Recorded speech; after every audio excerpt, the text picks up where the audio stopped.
Okay. Hello students, last लेक्चरमध्ये आपण वेगवेगळे डिझाईन पॅरामीटर आणि त्याचे डेरिव्हेशन स्टडी केले होते. आता ह्या लेक्चरमध्ये आपण बघणार आहोत different types of sections. Section कोणकोणते असतात? 3 टाइपचे सेक्शन असतात: under reinforce section, balance section, over reinforce section. Beam म्हणा किंवा स्लॅब म्हणा. मग हे सेक्शन कशावर डिपेंड असतात? तुम्ही अमाऊंट ऑफ रेनफोर्समेंट किती प्रोव्हाइड केली आहे त्यानुसार हे सेक्शनचे टाईप पडतात. अंडर रेनफोर्स सेक्शन म्हणजेच काय? जर तुमचं अमाऊंट ऑफ स्टील रिक्वायर्डपेक्षा कमी प्रोव्हाइड केलेलं असेल, म्हणजे जेवढी रिक्वायर्ड आहे, सपोज आता 3 बार रिक्वायर्ड आहेत, तुम्ही 2 बार प्रोव्हाइड केलेत, याचा अर्थ तुमचं सेक्शन काय झालं? Under reinforce section. Balanced section म्हणजे काय? 3 बारची रिक्वायरमेंट आहे, तुम्ही 3 बार प्रोव्हाइड केलेत, याचा अर्थ तुमचं सेक्शन काय झालं? Balance section. Over reinforce section म्हणजेच काय? 3 बारची गरज आहे, तुम्ही 4 बार प्रोव्हाइड केलेत, तर तुमचं सेक्शन झालं ओव्हर रेनफोर्स सेक्शन. ठीक आहे. आता हे झालं अमाऊंट ऑफ स्टील किती प्रोव्हाइड केले त्याच्यानुसार त्याचा डेफिनेशन आपण स्टडी केली या तिघांची. आता नेक्स्ट डेफिनेशन जी आहे ती कशावर डिपेंड आहे? एक्सयू आणि एक्सयू मॅक्सच्या डिफरन्शिएशननुसार किंवा त्या दोघांनुसार यांची पुन्हा डेफिनेशन तयार होते. आता इथं बघा, इथं मी क्रॉस सेक्शन दाखवले बीमचं. ही बी आणि हा डेप्थ आहे. Total depth of beam capital D, width of beam B, neutral axis pass झाली आहे, इथं कव्हर आहे. रेनफोर्समेंटचा जो बार आहे त्याच्यापासून जी सेंटर लाईन गेली तिथून तर टॉप पर्यंत जे डिस्टन्स आहे ते म्हणजे स्मॉल डी. मग एक्सयू म्हणजेच काय? Depth of neutral axis. Depth of neutral axis from the outer most compression fibre. तिथून न्यूट्रल ॲक्सिस पर्यंतचं जे डिस्टन्स आहे त्याला आपण एक्सयू म्हणतो. मग हे एक्सयू म्हणजे काय? ऍक्च्युअल किती एक्सयू येतोय तो हा एक्सयू. आणि एक्सयू मॅक्स म्हणजे किती गरजेचं आहे एक्सयू मॅक्स, त्याला आपण लिमिटिंग पण म्हणतो. Limiting value of depth of neutral axis XU लिमिटनी त्याला नोट डाऊन केलं जातं. मग आपण इथून पुढे एक्सयू मॅक्सच लिहिणार आहे एक्सयू लिमिटच्या ऐवजी. तुमच्या बुकमध्ये निराली असेल किंवा टेक मॅक्स असेल, एक तर एक्सयू मॅक्स हे नोटेशन वापरलं असेल किंवा एक्सयू लिमिट हे नोटेशन वापरलं असेल, दोघांचा मिनिंग सेम आहे. आपण एक्सयू मॅक्स पुढे वापरणार आहोत. मग अंडर रेनफोर्स सेक्शनमध्ये काय? ऍक्च्युअल जो येतोय एक्सयू तो जर लहान असेल एक्सयू मॅक्सपेक्षा, त्यावेळेस तुमचं सेक्शन काय झालं? Under reinforce section. Balance section म्हणजेच काय? जेवढं एक्सयू मॅक्स गरजेचं आहे तेवढंच जर तुम्ही येत असेल ऍक्च्युअल एक्सयू, म्हणजेच XU is equals to XU max असेल तर बॅलन्स सेक्शन झाला तुमचा.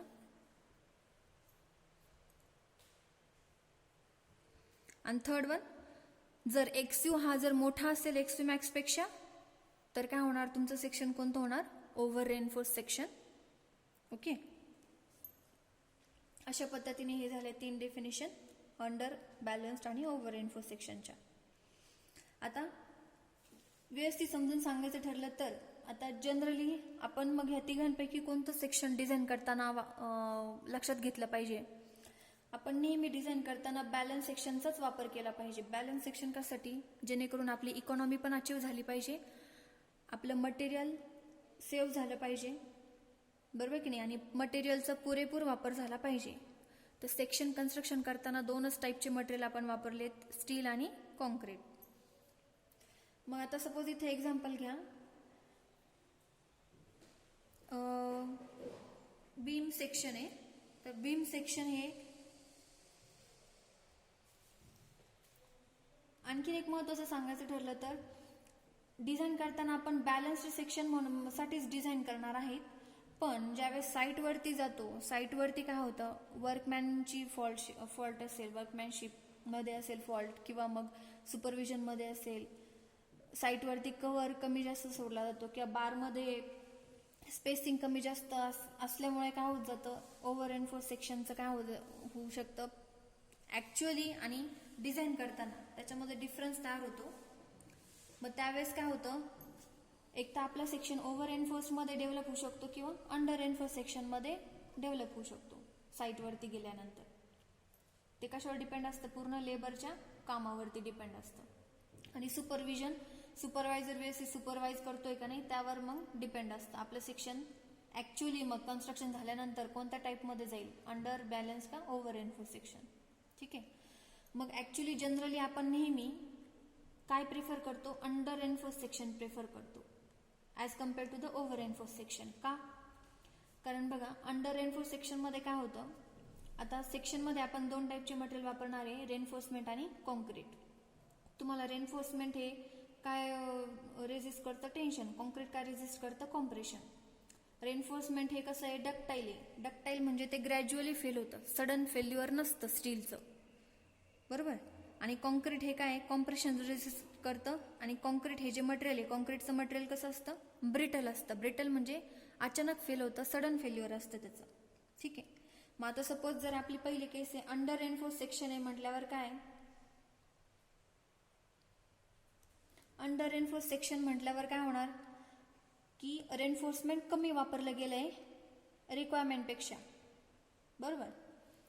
आता केस समजून घ्या. Suppose total load W act होतोय सेक्शनवरती. मग आता त्याचा निम्मा लोड रेनफोर्समेंट घेणार, त्याचा निम्मा लोड कॉन्क्रीट घेणार.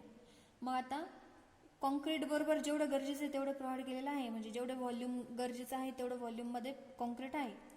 पण जेवढं अमाऊंट रेनफोर्समेंट प्रोव्हाइड केली पाहिजे त्याच्यापेक्षा कमी रेनफोर्समेंट प्रोव्हाइड झालेली आहे, कारण सेक्शन कोणता झाला, अंडर रेनफोर्स सेक्शन. मग त्यामुळे काय होणार, सगळ्यात पहिलं कोणाचं फेल्युअर होणार आहे, रेनफोर्समेंटचं फेल्युअर होणार आहे. रेनफोर्समेंटचं फेल्युअर होणार आहे, पण हे जे रेनफोर्समेंट फेल होईल तर ते कसं डक्टाईल नेचर असल्यामुळं ते ग्रॅज्युअली फेल होणार आहे, बरोबर. हळूहळू तुम्ही बघितलं असेल स्टीलवरती टेन्साईल टेस्ट घेतो आपण. टेन्साईल टेस्ट घेतो म्हटल्यावर स्टील डायरेक्ट फेल होत नाही, हळूहळू त्याचा डायमीटर काय होत जातो, कमी कमी होत जातो. आणि मग आपल्याला दिसतं की आता स्टील हा इथं फेल होणार आहे. पण त्याच्या उलट कॉन्क्रीटचं बघा, कॉन्क्रीट ब्लॉकवरती तुम्ही जर टेस्ट घेत असाल तर कॉन्क्रीटचं डायरेक्टली काय होतं, क्रॅक जातो आणि डायरेक्टली काय होतं, तो कॉन्क्रीट ब्लॉक फेल होऊन जातो. म्हणजे त्याचं फेल्युअर काय असतं, सडन होतं, बरोबर की नाही. मग आता अंडर रेनफोर्स सेक्शन आहे म्हणजे कॉन्क्रीटच्या अगोदर काय फेल होणार आहे, रेनफोर्समेंट फेल होणार आहे. आणि रेनफोर्समेंट फेल होते म्हटल्यावर ग्रॅज्युअली फेल होते.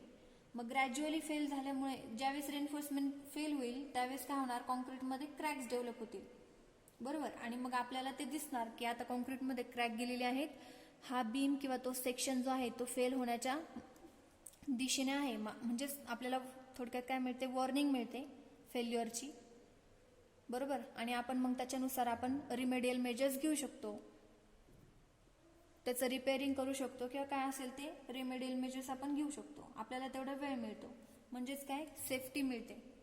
जे काय ऑक्युपंट्स असतील त्यांना वॉर्निंग मिळते. याच्या उलट जर ओव्हर रेनफोर्स सेक्शन जर डिझाईन झाला तर त्याच्यामध्ये काय होतं, ओव्हर रेनफोर्स सेक्शन आहे म्हणजे सगळ्यात जास्त प्रमाण कशाचं वापरलेलं आहे, रेनफोर्समेंट जास्त वापरलेली गरजेपेक्षा. आणि कॉन्क्रीट जेवढं आहे तेवढं प्रोव्हाइड केलेलं आहे. आता पुन्हा एकदा इथं बघा, टोटल लोड जो आहे तो निम्मा लोड रेनफोर्समेंट घेणार, निम्मा लोड कॉन्क्रीट घेणार. आता रेनफोर्समेंट गरजेपेक्षा जास्त आहे म्हटल्यावर रेनफोर्समेंट लवकर फेल होणार नाही, तर रेनफोर्समेंटच्या अगोदर कोण फेल होणार, कॉन्क्रीट फेल होणार. आता कॉन्क्रीट हे ब्रिटल नेचरचं असल्यामुळे सडन फेल्युअर होणार, म्हणजेच आपल्याला कोणत्याही प्रकारची वॉर्निंग मिळणार नाही. आणि हे काय असणार आहे, अनसेफ असणार. कशासाठी, ऑक्युपंटसाठी. त्यामुळे डिझाईन करताना नेहमी काय डिझाईन केलं जातं किंवा काय प्रेफर केलं जातं, एक तर अंडर रेनफोर्स सेक्शन किंवा बॅलन्स्ड सेक्शन प्रेफर केलं जातं. ओके. मग जर आपण ह्या तिघांचं जर डिस्टिंग्विश करायचं ठरलं तर बॅलन्स्ड, अंडर रेनफोर्स्ड आणि ओव्हर रेनफोर्स त्याचे पॉईंट्स कसे होणार, तर मग बॅलन्स्ड सेक्शनमध्ये स्टील आणि कॉन्क्रीटमध्ये सायमल्टेनियसली काय होणार, जे काही परमिसिबल व्हॅल्यू आहे ती काय होणार, इक्वली रिच होणार, एकाच वेळेस रिच होणार. अंडर रेनफोर्स सेक्शनमध्ये काय होणार, स्टीलमध्ये अगोदर काय होणार, स्टीलचं जे काही परमिसिबल स्ट्रेस आहे तो सगळ्यात पहिलं स्टीलमध्ये रिच होणार ॲज कम्पेअर टू कॉन्क्रीट. आणि ओव्हर रेनफोर्स सेक्शनमध्ये सगळ्यात पहिलं कशामध्ये परमिसिबल स्ट्रेस रिच होणार, कॉन्क्रीटमध्ये ॲज कम्पेअर टू स्टील. इथे बॅलन्स सेक्शनमध्ये एक्सयू इज इक्वल्स टू काय असतं, एक्सयू मॅक्स. अंडरमध्ये XU is less than XU max. आणि ओव्हर रेनफोर्स सेक्शनमध्ये XU is greater than XU max. Third point डिफरन्शिएशनचा,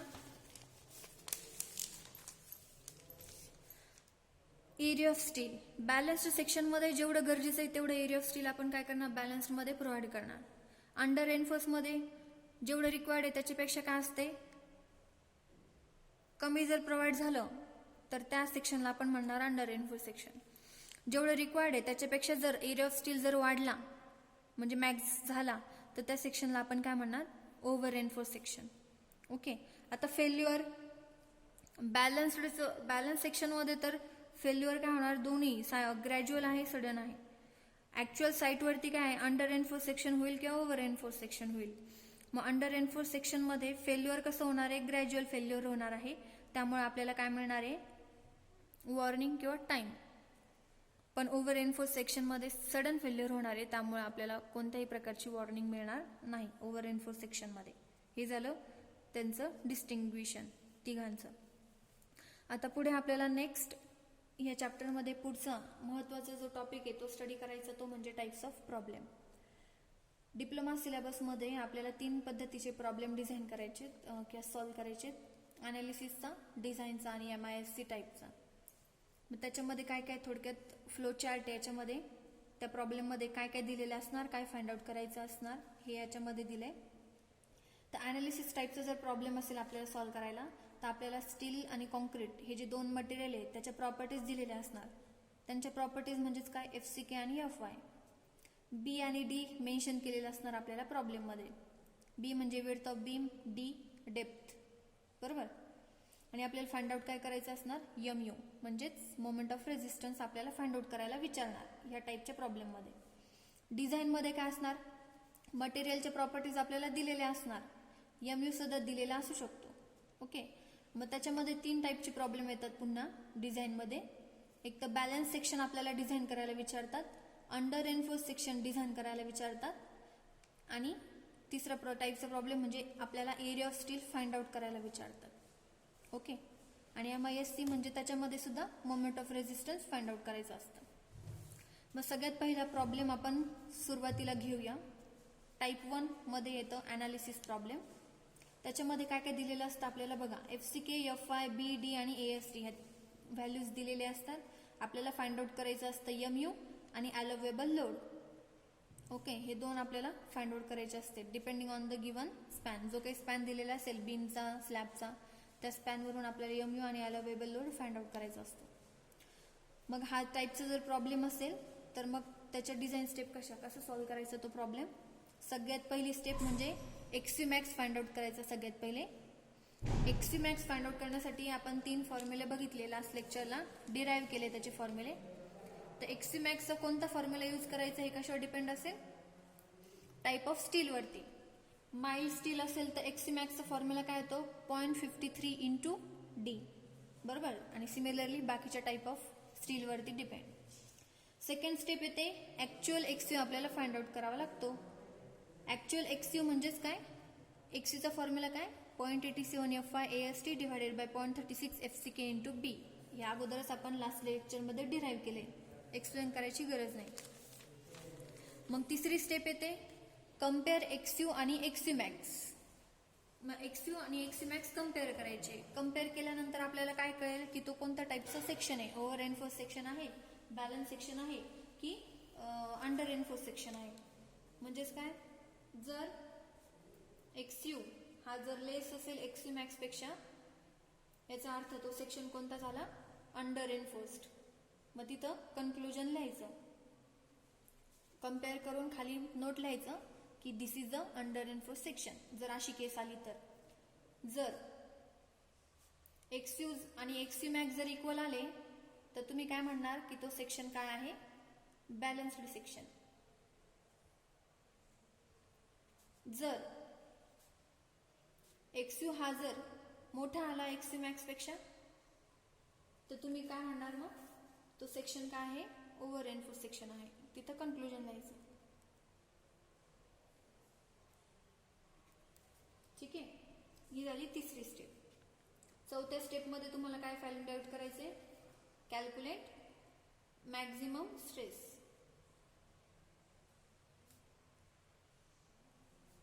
in steel by equation. त्याच्यासाठी equation आहे MU is equals to 0.87 FY into AST into D minus 0.42 XU.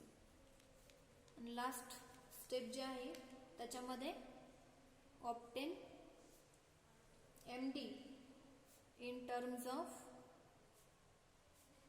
WD आणि span L. कारण आपण बघितलं इथे आपल्याला काय फाइंड आउट करायचं असतं, MU पण फाइंड आउट करायचा असतो आणि अलोवेबल लोड फाइंड आउट करायचा असतो. अलोवेबल लोड म्हणजेच काय, WD यांनी दाखवला जातो अलोवेबल लोड. ठीक आहे, म्हणजेच WD ला आपण म्हणू शकतो design load. Okay, span L वरून.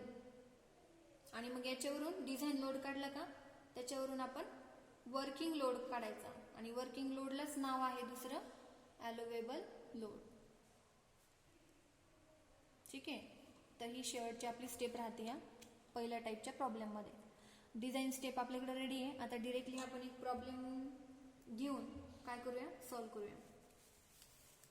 त्याच्यावरती सगळ्यात पहिला प्रॉब्लेम घेऊया आपण.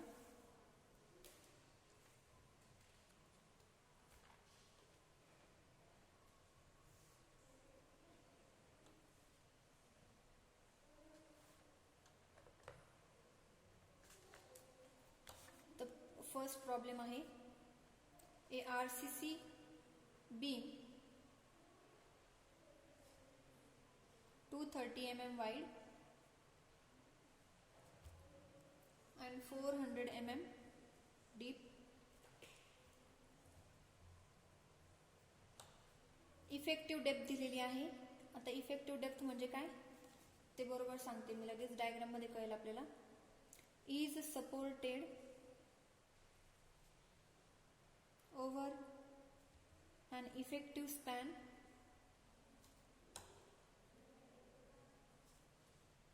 of 6 meter and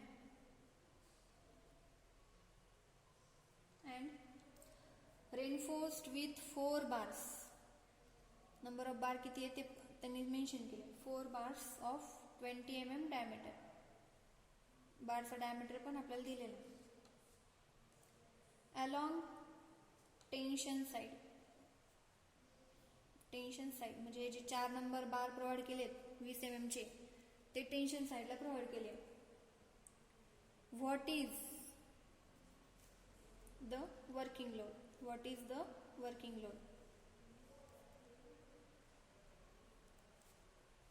ओके, ब्रॅकेटमध्ये inclusive self weight. Self weight म्हणजे बीमचं सेल्फ वेट पण ऍड करायचे त्याच्यामध्ये. It can sustain use M15 concrete आणि Fe415 स्टील. ठीक आहे, म्हणजेच काय, आता आपल्याला प्रॉब्लेम सॉल्व्ह करताना उलटं जायचंय. उलटं जायचं म्हणजे डायरेक्टली आपल्याला सांगितलंय की मी आता सपोज हा बीम आहे 230 mm रुंद आहे आणि डेप्थ किती त्याची 400 mm डेप्थ, पण काय इफेक्टिव्ह डेप्थ आहे. ठीक आहे, आता इफेक्टिव्ह डेप्थ म्हणजेच काय, कोणती डेप्थ. आता इथे मी डायरेक्टली डायग्राम काढते, डायग्राम मध्ये सगळं तुम्हाला एक्सप्लेन करते. हा क्रॉस सेक्शन बीमचा, ही झाली बी. विड्थ आपल्याला किती मेन्शन केली, 230 mm. ठीक आहे, टोटल डी म्हणजे काय, ओव्हरऑल डेप्थ. आता ओव्हरऑल डेप्थची काही गरज पडत नाही कुठेच, त्यामुळं आणि कोणत्याही फॉर्म्युलामध्ये हा कॅपिटल डी आलेलाच नाहीये, फक्त स्मॉल डी आलेला आहे. आणि स्मॉल डी काय आहे, नंबर ऑफ बार किती सांगितले, 4. 1 2 3 आणि 4. त्यामुळे डायग्राम मध्ये पण आपले किती बार येतील, 4 बार येतील. कव्हरशी सुद्धा आपलं काही घेणं देणं नाहीये, त्यामुळे कव्हरची इन्फॉर्मेशन दिलेली नाही, किती कव्हर सोडले काय सोडले ते. मग याचं जे सेंटर आहे, बारचं सेंटर जे आहे तिथून इथपर्यंत जे डिस्टन्स आहे स्मॉल डी ने आपण जे दाखवतो त्याला काय म्हटलं जातं, इफेक्टिव्ह डेप्थ. ती आपल्याला इथे दिली बघा. अँड 400 mm डीप इफेक्टिव्ह म्हणजेच इफेक्टिव्ह डेप्थ दिली म्हणजे स्मॉल डी दिलेला आहे किती, 400 mm. ठीक आहे, is supported over an effective span of 6 metre म्हणजे लेंथ दिलेली आहे बीमची. त्यात आता हा क्रॉस सेक्शन आहे त्यामुळे इथं लेंथ दिसणार नाही. मग एल दिलेला आहे किती, 6 metre span length. Reinforce with 4 bar इथं मेन्शन केलेत. इथं वाटलंच तर नेमिंग द्या. 4 बार्स किती mm चे ते 20 mm 5. ठीक आहे, इथं मेन्शन केलं डायग्राम मध्ये. म्हणजे आपल्याला डायमीटर दिलेला आहे किती 20 mm. नंबर ऑफ बार किती दिले 4 बार्स. ठीक आहे. Tension side along tension side म्हणजे आपण टेन्शन झोन मध्येच प्रोव्हाइड केलेलं आहे. सगळ्यात पहिलं न्यूट्रल ऍक्सिस दाखवा इथे. आता ही न्यूट्रल ऍक्सिस झाली आपली, हा कॉम्प्रेशन झोन आणि खालचा टेन्शन झोन. ठीक आहे. What is the working load. Working load काढायला विचारला आहे म्हणजेच काय तुमचा अनालिसिसचा टाईप 1चा प्रॉब्लेम आहे, ज्याच्यामध्ये MU आणि अलावेबल लोड फाइंड आउट करायला विचारलं जातं. अलावेबल लोडलाच काय म्हटलं जातं वर्किंग लोड. ठीक आहे. मग म्हणजेच तुम्हाला काय फाइंड आउट करायचं आहे W फाइंड आउट करायचं आहे आणि WD फाइंड आउट करायचं आहे. W आणि WD म्हणजेच काय, W नुसतं दाखवलं तर त्याला म्हणायचं वर्किंग लोड आणि WD म्हणजेच काय डिझाइन लोड. आता या दोघांमध्ये काय फरक असणार. डिझाइन लोड काढण्यासाठी आपण काय करतो, ह्या वर्किंग लोडला पार्शियल सेफ्टी फॅक्टरने मल्टिप्लाय करतो, मग आपल्याला काय मिळतो डिझाइन लोड मिळतो. आलं लक्षात. मग हे पार्शियल सेफ्टी फॅक्टरवरून W आणि WD आपल्याला काय करायचे फाइंड आउट करायचे. ठीक आहे, पुढे वळूया. आणखीन काय दिलं आपल्याला, M15 कॉन्क्रीट ग्रेड दिलेला आहे. M15 दिलेला आहे आणि म्हणजेच FCK किती दिलेला आहे आपल्याला 15 न्यूटन पर mm². आणि FE 415 आहे म्हणजेच काय आपल्याला दिलेला आहे FY 415 न्यूटन पर mm². ओके, एवढं गिवन दिलेलं आहे. मग आपली जी डिझाईन स्टेप आहे त्याच्यानुसार जायचं. पहिली स्टेप काय कॅल्क्युलेट XU मॅक्स. मग first step calculate XU max. Okay. आता XU मॅक्स काढण्यासाठी सगळ्यात पहिलं कुठं जायचं, मग ग्रेड ऑफ स्टील कोणता आहे. ग्रेड ऑफ स्टील काय FE 415 आहे. इथे मेन्शन करा FE 415. जर FE 415 असेल तर मग XU मॅक्सचा फॉर्म्युला काय कुठून घ्यायचा. जे लास्ट लेक्चरमध्ये मी एक टेबल सांगितला होता, तुम्ही टेबल व्यवस्थित लक्ष द्या म्हणून तिथे, तर तो टेबल फक्त तुम्ही काय करायचा फॉलो करायचा.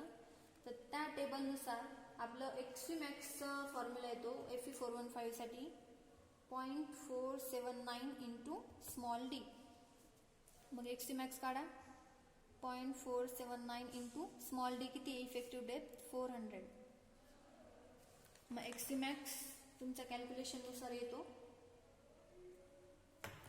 191.6 mm.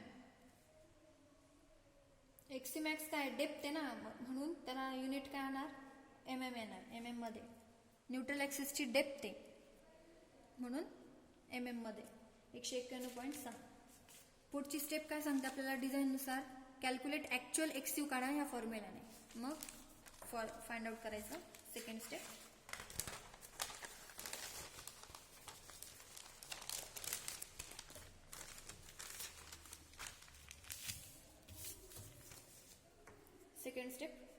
Calculate actual XU. कसं फॉर्म्युला आहे 0.87 FY into AST divided by 0.36 FCK into B. सगळं दिलेलं आहे आपल्याला. फाइंड आउट फक्त व्हॅल्यूज टाकायच्या. आता एरिया ऑफ स्टील कसं फाइंड आउट करणार, महत्वाचं. एरिया ऑफ स्टील अगोदर फाइंड आउट करूया. मग एरिया ऑफ स्टील म्हणजे सोपं आहे. एरिया ऑफ स्टील म्हणजे number of bar into area of each bar. बरोबर, किती नंबर ऑफ बार प्रोव्हाइड केले त्याला गुणिले एका बारचा एरिया मल्टिप्लाय करायचा. तुम्हाला त्याच्यावरून काय मिळणार एरिया ऑफ स्टील मिळेल, टोटल एरिया ऑफ स्टील. मग नंबर ऑफ बार किती आहेत 4 नंबर ऑफ बार आहे. आणि मग एका बारचा एरिया कसा काढणार आपण, एरिया कसा काढतो, बार हा सर्क्युलर आहे बरोबर की नाही, सर्कल आहे आणि सर्कलचा एरियाचा फॉर्म्युला काय π/4 इंटू d². मग बारचा डायमीटर काय आहे 20चा स्क्वेअर. मग हे जर तुम्ही सॉल्व्ह केलं तर एरिया ऑफ स्टील येतो 1256.6 mm².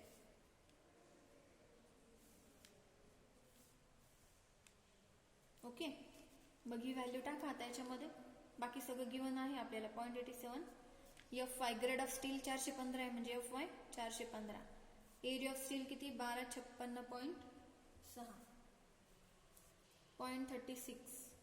कॉन्क्रीटचं ग्रेड किती M15 आहे म्हणजे FCK 15. आणि बी डायग्राममध्ये आपल्याला विड्थ दिलेली 230, ती 230 मेन्शन केली. सॉल्व करा, याच्यावरून तुम्हाला XU मिळेल.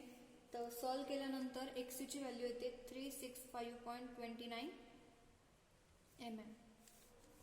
ही झाली तुमची सेकंड स्टेप. थर्ड स्टेप काय आपली, डिझाईन स्टेपकडे जा. मग थर्ड स्टेप आपली आहे कम्पेअर XU आणि XU मॅक्स. मग करूया कम्पेअर XU आणि XU मॅक्स. तर ह्या DSR सब्जेक्टमध्ये फक्त काय लक्षात ठेवायचं, डिझाईन स्टेप लक्षात ठेवायच्या.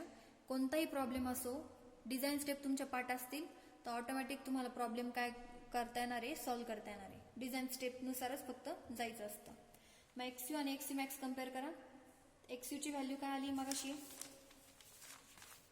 सॉरी XU मॅक्स ची व्हॅल्यू काय आहे 191.6. इथे लिहिते XU max is equals to 191.6 mm. XU काय आला 365.29 mm. कम्पेअर करायच्या मध्ये XU हा मोठा आहे, XU is greater than XU max. म्हणजेच सेक्शन कोणता झाला,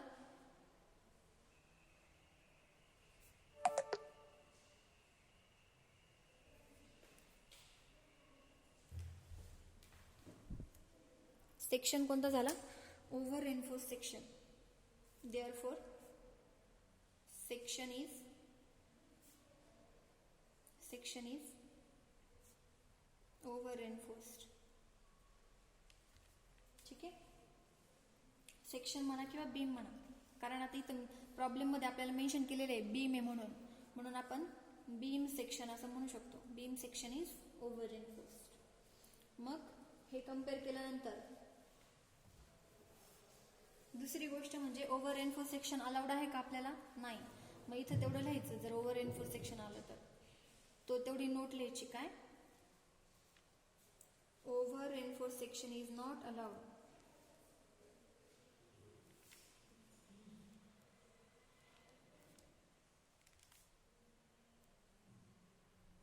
ठीक आहे. नेक्स्ट फोर्थ स्टेप आपल्याला काय कॅल्क्युलेट करायला विचारलेलं आहे, calculate maximum stress MU moment आपल्याला फाइंड आउट करायला लावलेलं आहे या फॉर्म्युल्याने. मग नेक्स्ट किंवा आणखीन एक MU चे वेगवेगळे फॉर्म्युलेज आहेत जे आपले कव्हर झालेले नाही आहेत, तर डिरेक्टली मी आता याच्यामध्ये कव्हर करते प्रॉब्लेम मध्येच.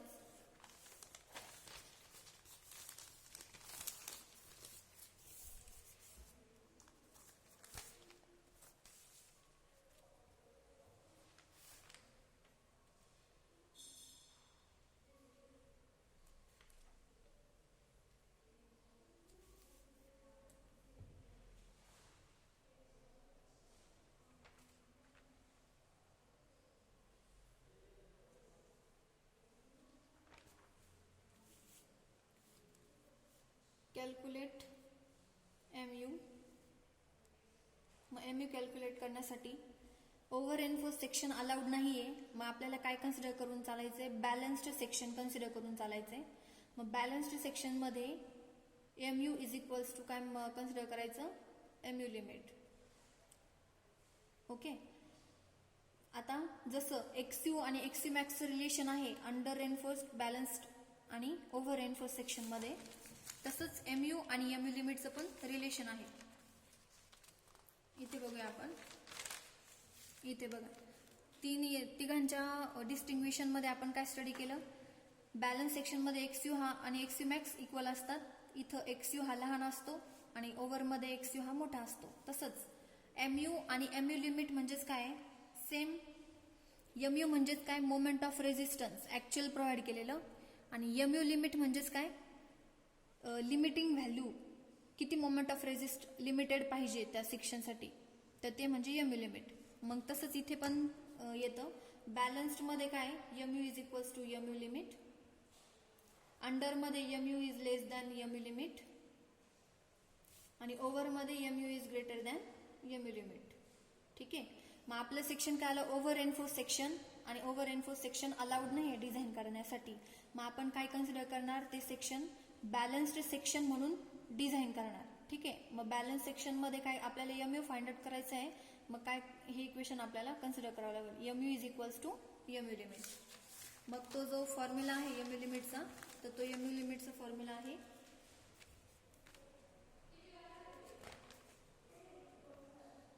MU is equals to 0.138 FCK into B into D square.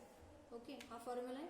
ह्याच्यामध्ये सगळ्या व्हॅल्यूज काय करायचे, टाकायचे आणि मग काय फाइंड आउट करायचं, MU फाइंड आउट करायचं. मग MU is equals to 0.138. FCK आपल्याला दिलेला आहे FCK 15, B दिलेला आहे 230, D दिलेला आहे 400. या सगळ्या व्हॅल्यूज जर टाकल्या तर तुमचा MU येतो सॉल्व केल्यानंतर 76.176 into 10 to the power 6. Moment आहे आणि मोमेंटचं युनिट आहे न्यूटन MM. ठीक आहे.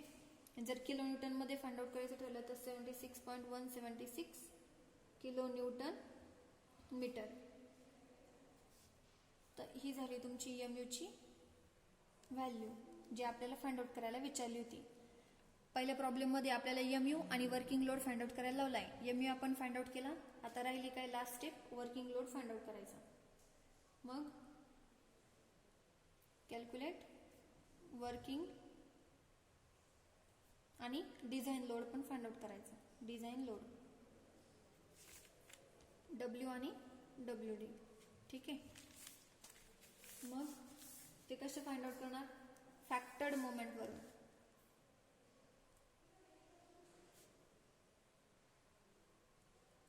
आता फॅक्टर्ड मोमेंट म्हणजेच काय, MD. तुमचं अगोदरच मॉसमध्ये किंवा टॉसमध्ये हे मोमेंटचे फॉर्म्युले सगळे झालेले असणार आहेत बीमचे. म्हणजे UDL सपोर्ट, जर युनिफॉर्मली डिस्ट्रीब्युटेड लोड असेल तर मोमेंट कसा फाइंड आउट करायचा, पॉईंट लोड असेल तर मोमेंट कसा फाइंड आउट करायचा, हे जे फॉर्म्युले आहेत तेच इथं कव्हर झालेत. तर UDL आपण कन्सिडर केलेलं आहे, considered UDL WD kilo newton per metre. म्हणजे सपोज हा बीम आहे, बीम वरती UDL ऍक्ट होतोय, UDL किती WD ऍक्ट होतोय, असं आपण काय केलेलं आहे, कन्सिडर केलेलं आहे. मग त्याच्यानुसार मोमेंटचा फॉर्म्युला काय येतो, मग तो MD WD into L square divided by 8.